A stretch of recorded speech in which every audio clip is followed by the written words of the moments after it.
है कि लड़कियों के कितने भी हेयर फॉल हो जाए लड़कियां गंजे नहीं होंगी, लड़के गंजे हो जाते हैं। तो ये डिफरेंशिएशन मतलब ऐसा क्यों है ये अलग? देखिए ये बात सही है हाँ। कि महिलाओं में, लड़कियों में जितनी भी बाल झड़े गंजापन नहीं आता, तो that way I think we are blessed, kind of blessed. True. So but on the country जब हम लड़कों की बात देखते हैं तो उनमें ये जो प्रक्रिया है, एक प्रोसेस होता है जिसको हम हेयर थिनिंग कहते हैं।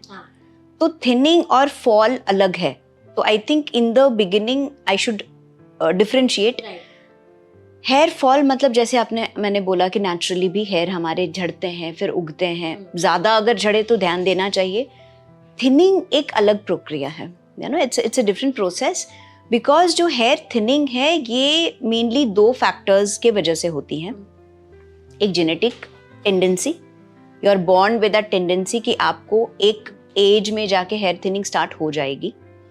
और दूसरी चीज है आपके हार्मोन्स।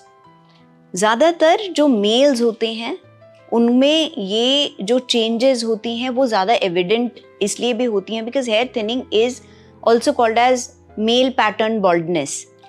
तो ये चीज़ जो है वो मेल टेस्टोस्टेरोन, जो एक हार्मोन, जो नॉर्मल एक हार्मोन है, उसके वजह से ये ट्रिगर होती है। तो you know you can't do anything to stop that hormone, right? You need testosterone.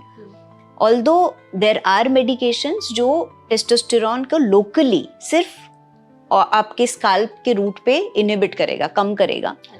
तो वैसी दवाइयाँ भी उपलब्ध हैं। बट येस, लड़कों में ये जो प्रोसेस है वो ज़्यादा कॉमनली हम देखते हैं। फीमेल्स भी इस प्रोसेस से ग्रसित हो सकती हैं। अगर महिलाओं में पीसीओडी जैसे पॉलीसिस्टिक ओवेरियन सिंड्रोम या हार्मोनल अदर चेंजेस हैं, हाइपोथायराइड है बहुत लंबे समय तक, मेटाबॉलिक प्रॉब्लम्स हैं, तो उनमें भी ये प्रक्रिया देखी जाती है। उस कंडीशन में हम उसको फीमेल पैटर्न बॉल्डनेस कहते हैं।